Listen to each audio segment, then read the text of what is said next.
कृषि दर्शन कार्यक्रम देख रहे सभी दर्शकों को, विशेषकर किसान भाइयों को राकेश कुमार कश्यप का नमस्कार। किसान भाई, बिहार में ज़मीन की जोत कम होते जा रही है। वैसे में अपने आय को बरकरार रखना के लिए आपको पशुधन के ऊपर जाना ही एक उपाय बचता है।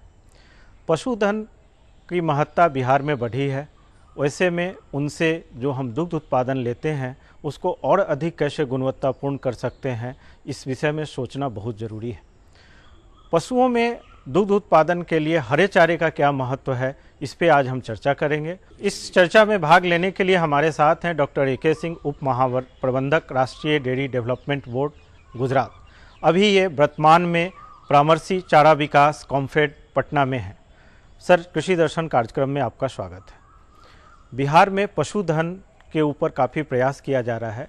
वैसे में क्या संभावनाएं आपको दिखती हैं सर पशुधन की? बिहार में करीब आपको जैसा पता होगा कि बिहार में कैटल पॉपुलेशन जो है वो करीब 12.5 मिलियन हैं टोटल हमारे बिहार के अंदर।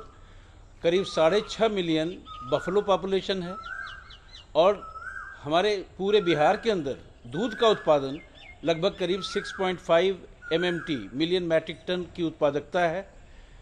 सवाल ये उठता है कि इस पशुधन को किस तरीके से हम ऐसा कुछ चारा खिलाएं जिससे कि इनके अंदर दूध का उत्पादन सालों भर बरकरार रहे और ज़्यादा से ज़्यादा जानवरों से दूध के उत्पादन हमारे किसान भाइयों को मिले। किसान भाई उसका फ़ायदा उठाएं, उनका आर्थिक स्थिति काफ़ी इम्प्रूव करें, ये हमारा मेन लक्ष्य होना चाहिए। आज अगर देखें तो बिहार के अंदर ही करीब 60% हरा चारा की कमी है, करीब 30% ड्राई फॉडर की सूखे चारा की कमी है, करीब 80% अच्छे गुणवत्ता वाले चारे के बीज की कमी है। और जहाँ तक आपको पता होगा कि बिहार के अंदर करीब 0.3 मिलियन हेक्टेयर ही चारा के अंदर खेती होती है। अब सवाल इस बात का है कि इतना कम जमीन के अंदर इतने बड़े पशु के नंबर को खिलाना एक बहुत बड़ा चैलेंज है। हरे चारे में कौन कौन सी प्रजाति उपलब्ध है जो किसान अपना सकते हैं? ऐसा है कि जब आप चारे की बात करते हैं तो न ओनली बिहार के अंदर बल्कि पूरे भारतवर्ष के अंदर हरे चारे की वैरायटीज़ तो बहुत अच्छी अच्छी रिलीज़ हुई हैं ICAR द्वारा एवं प्राइवेट कंपनीज़ के द्वारा, लेकिन ये वैरायटीज़ किसानों तक पहुंची नहीं है। अभी एक बहुत बड़ा एक्सटेंशन वर्क करना बाकी है कि अच्छे किस्म के गुणवत्ता वाले चारे के बीज, चारे की वैरायटीज़ किसानों तक पहुँचे और इसके लिए हमें हमेशा से कार्यरत रहना चाहिए और प्रयास करना चाहिए, डिमॉन्स्ट्रेशन देके किसानों को नई नई वैरायटीज़ का, कि जिससे कि हम ज़्यादा कम से कम ज़मीन के अंदर ज़्यादा से ज़्यादा पैदावार कर सकते हैं, जिसको हम कहते हैं वर्टिकल प्रोडक्शन। वर्टिकल प्रोडक्शन मतलब चारा आप आसमान में उगाओ, ज़मीन की कमी है तो चारा आप इस तरीके से उगाइए आप। सर, हरे चारे के प्रयोग से दुग्ध में कितना प्रतिशत तक उत्पादन बढ़ सकता है? देखिए, ऐसा है कि दूध उत्पादन में करीब करीब 65% जो खर्चा होता है वो खान पान पे होता है। खान पान में सबसे ज़्यादा महंगा अगर खान पान का इंग्रेडिएंट है वो है दाना, सुधा दाना या कोई और कैटल फीड है, उसका दाम बहुत ज़्यादा है। करीब आज 17 रुपया 1 किलो का दाम है, 16 से 17 रुपया किलो 1 किलो दाने का दाम है। जहाँ तक चारे का सवाल होता है वो 3 रुपया किलो के लगभग आता है या 2 रुपया किलो के लगभग आता है अगर ज़्यादा प्रोडक्टिविटी वाला अगर चारा आप उगाते हैं। जैसा कि देखें, ये एक छोटा सा प्रदर्शन क्षेत्र है चारे का जो हमने बनाया है। ये कौन सी प्रजाति है सर? ये है हाइब्रिड नेपियर की वैरायटी को4, जो कि इस वैरायटी को हम लाए हैं तमिलनाडु एग्रीकल्चर यूनिवर्सिटी से, और ये यूनिवर्सिटी से जो आई है वैरायटी हिंदुस्तान के अंदर सबसे ज्यादा चारा उत्पादन करने वाली वैरायटी है और इसका उत्पादन 4000 क्विंटल 1 हेक्टेयर जमीन में पैदा होता है साल भर में। इसकी 9 कटिंग होती है और हर महीने में किसान इसको काटने के लिए जाता है। थोड़ा इसमें पानी देना पड़ता है, खाद देना पड़ता है और 1 महीने में फिर इतना लंबी हो जाती है और इसको काटकर जानवर को खिलाया जा सकता है। इसमें गुणवत्ता भी काफ़ी है और इसकी प्रोडक्टिविटी भी ज़्यादा है। सर, हरे चारे की गर्मी के मौसम में क्या उपलब्धता होती है? ये सच पूछिए तो गर्मी के लिए ही बनाई गई है वैरायटी। ये जाड़ा में 2-3 महीना डॉर्मेंट हो जाती है सुसुप्तावस्था में चली जाती है। मतलब साल में कुल 8-9 महीने ये चारा उपलब्ध उपलब्ध होती है।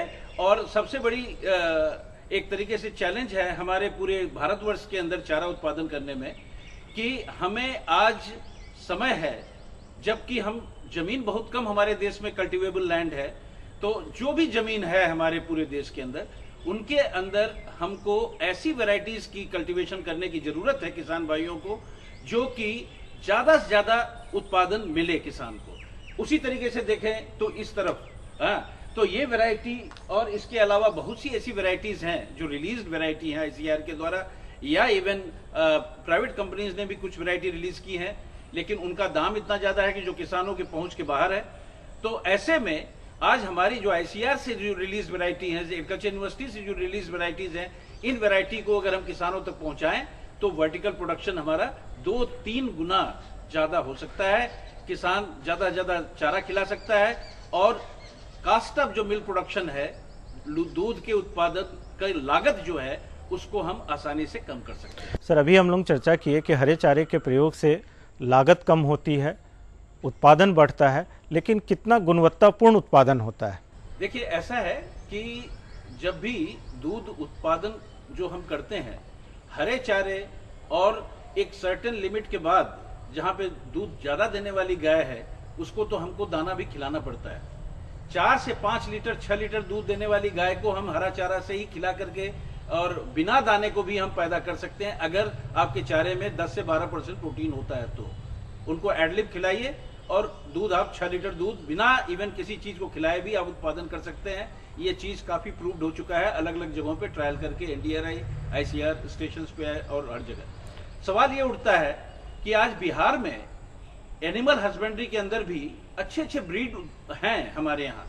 हम लोग बहुत अच्छे अच्छे जगह से, रिकॉग्नाइज सोर्सेज से हम सीमेंट मंगाते हैं, जानवरों को इंसेमिनेट करते हैं।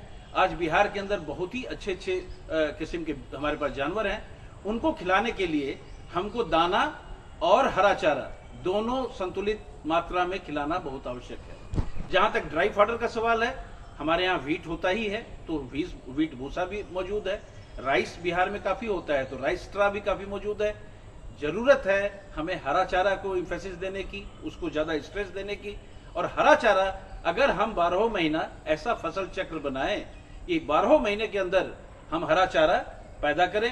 हरा चारा जब नहीं होता है किसानों के पास, गर्मी का दिन आता है, तो हमें इसका साइलेज बनाना चाहिए, हमें हे बनाना चाहिए। आज हम साइलेज का काफी बृहद रूप में डिमॉन्स्ट्रेशन दे रहे हैं पूरे बिहार में। समस्तीपुर में अभी हमने डिमॉन्स्ट्रेशन दिया, हमने बरौनी में डिमॉन्स्ट्रेशन दिया, किसानों के घरों में जाकर के कि कैसे साइलेज बनाया जाता है, अर्थात हरा चारा का अचार कैसे बनाया जाता है। आपके इंफॉर्मेशन के लिए हम बताएं कि आज हाईएस्ट जो दूध का प्रोडक्शन करने वाले देश जैसे इजराइल, अमेरिका, यूरोपियन कंट्रीज हैं, ये पूरा साइलेज के ऊपर ही निर्धारित है। पूरे जानवर साइलेज को ही खिला करके और वो 12 महीना एक किस्म के न्यूट्रिटिव वैल्यू मेंटेन करके जानवरों को देते हैं। सर, अभी बिहार में कितने प्रतिशत साइलेज की खपत हो रही है? साइलेज बहुत कम। यहाँ पे तो हम अभी इस टेक्नोलॉजी को शुरुआती दौर में करने के प्रोसेस में ही है, और उम्मीद है कि हमारे किसान भाई जिस तरीके से हमसे जुड़ रहे हैं और जिस तरीके से वो अपनी रुचि दिखा रहे हैं, हमको उम्मीद है कि बिहार के अंदर भी हम साइलेज में वही क्रांति लाएंगे जो वेस्टर्न कंट्रीज में हुआ है या पंजाब में। सर, चारे की बीज की बात हो रही है, वैसे में कैसे किसान को गुणवत्तापूर्ण बीज की उपलब्धता होगी? देखिए, ऐसा है कि जहां तक चारे के बीज का सवाल है, चारे का बीज की कमी पूरे हिंदुस्तान में करीब करीब 80% है, पूरे हिंदुस्तान में, और बिहार भी अछूता नहीं है। यहाँ भी करीब करीब 80% बीज की कमी है, अच्छे क्वालिटी की बीज रिकॉग्नाइज्ड एजेंसीज के द्वारा, जो हम उम्मीद करते हैं कि हमको हमारे किसानों के पास तक सही दाम पर, सही समय पर अच्छे क्वालिटी का बीज मिले, तो आज चारा में रियली क्रांति आ सकता है, चारा के उत्पादन में क्रांति आ सकती है। रियल माने में हम वर्टिकल प्रोडक्शन पा सकते हैं। लेकिन दुख की बात तो यह है कि असली परेशानी हमको अच्छे क्वालिटी का बीज नहीं मिलना ही बेसिक प्रॉब्लम है चारे की कमी में। हमें इस क्षेत्र में बहुत काम करना है, और जहां तक राष्ट्रीय डेयरी विकास बोर्ड या और भी गवर्नमेंट एजेंसीज का सवाल है, नेशनल सीड्स कॉर्पोरेशन का सवाल है, हम लोगों ने ये डिसाइड किया है कि चारे का बीज भी एक आम क्रॉप की बीज की ही तरह है, तो क्यों न हम इसको भी किसानों के द्वारा अच्छे किस्म का बीज उत्पादन करवाएं, वह उनसे बीज खरीदें और वो सीड बैंक के रूप में हम बनाएं, और फिर जब किसान को आवश्यकता हो उस अच्छे क्वालिटी के बीज, तब हम वो बीज किसान के दरवाजे तक सप्लाई करें, और सही दाम पर, सही गुणवत्ता का बीज और सही समय पर।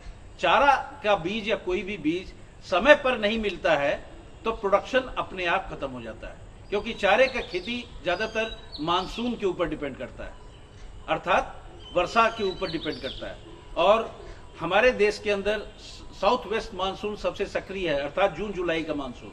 और अगर जून जुलाई का मानसून हमें यूज करना है फॉडर प्रोडक्शन में, तो हमारे पास ऐसा सिस्टम होना चाहिए कि अप्रैल में तक हमारा क्वालिटी बीज किसानों तक पहुंच जाना चाहिए।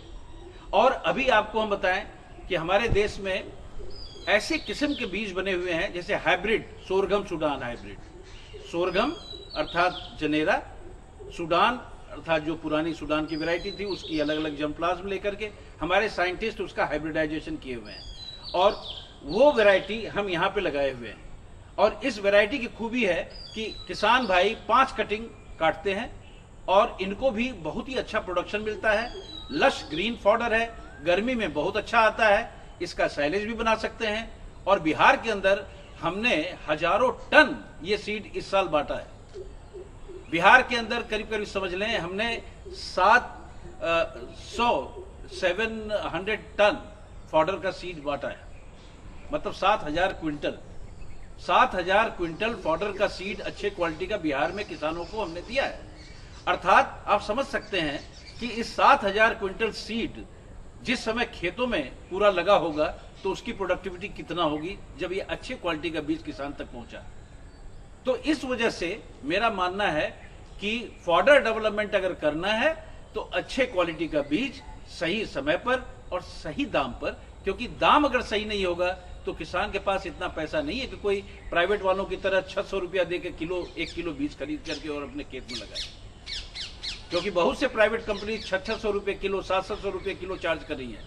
जबकि हमारे सिस्टम आज हम फेडरेशन के माध्यम से, दुग्ध यूनियन के माध्यम से हम बीज बना रहे हैं, और लगभग 500 टन अर्थात 5,000 क्विंटल हम सीड किसानों के द्वारा बना करके और अपने प्रोसेसिंग प्लांट में रख करके प्रोसेस करके उसका बैग बना करके किसानों तक पहुंचा रहे हैं।